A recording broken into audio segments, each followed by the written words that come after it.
ఈ రోజు ఇక్కడ మీరు చూసినట్లయితే మన్నా తిని బోర్ కొట్టిందండి. దాని తర్వాత పశువులు మాంసం కావాలి అంటే మోషే దగ్గర సనుగుతున్నారంట. మోషే ఇంకా విసిగిపోయాడు. అప్పటికి ఎంతో పేషెంట్గా ఉన్నాడు. అందరికి దేస్ థ్రెషోల్డ్ పాయింట్.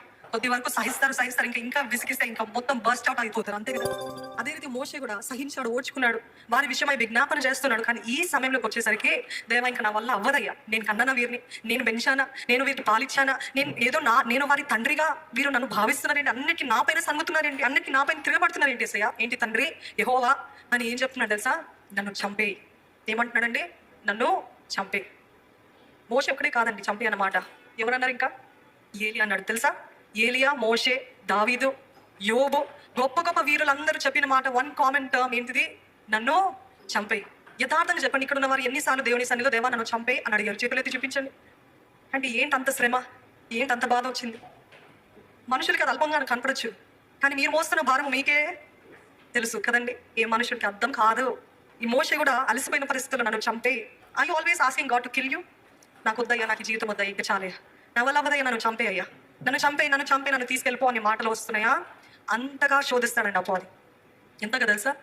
మీ ప్రాణము మీరు తీసుకునేంత వరకు శోధిస్తూ ఉంటాడు, లేకపోతే మీ జీవితాన్ని నాశనం చేసేంత వరకు మిమ్మల్ని శోధిస్తూ ఉంటాడు.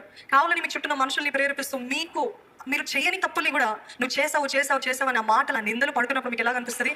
నా వల్ల అవ్వదు, ఐ కెనాట్ బేర్ ఇట్. మోషే అదే చెప్పాడు, I cannot bear it any longer lord, I cannot bear it any longer. At this point, ఇటువంటి సమయంలో మనం ఉన్నప్పుడు యెహోవా యందే నమ్మిక ఉంచుదాము. హల్లెలూయా, యెహోవా యందే నమ్మిక ఉంచుదాము. ఇట్లాంటి సమయంలో this is the time to trust the lord even more. నన్ను చంపే అనటం కాకదేవా, నేను నిన్ను నమ్ముతున్నానయ్యా, నేను నిన్ను నమ్ముతున్నాను. నాకు భరింపరాని దుఃఖములు, భరించలేనంత బాధ, భరించలేనంత ఈ భారము నా వల్ల అవ్వదు అన్న పరిస్థితులు దేవా నన్ను చంపే అనను, కానీ దేవా నేను నిన్ను నమ్ముతున్నానయ్యా, నేను నిన్ను నమ్ముతున్నాను. యెహోవా యందు పూర్ణ హృదయంతో నమ్మిక ఉంచండి. ఈరోజు భారాలు, బాధలు మీకు ఒక్కరికి వచ్చింది కాదండి, అదే వాక్యం తెలియజేస్తుంది. ఇదంతా కూడా it is not a foreign thing. ప్రతి విశ్వాసికి ఇటువంటి భారాలు, ఈ బాధలు కలుగుతూనే ఉంటాయి.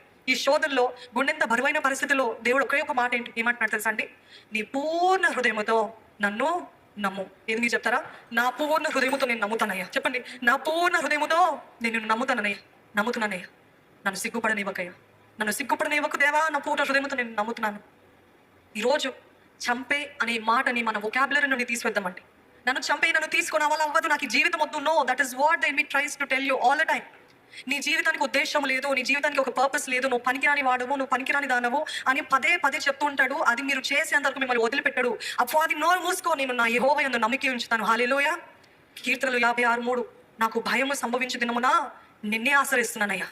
నాకు భయము సంభవించు దినమున నిన్నే ఆశ్రయిస్తాను. I will trust you Lord whenever I'm afraid, whenever I'm fearful, I will trust in you, Lord.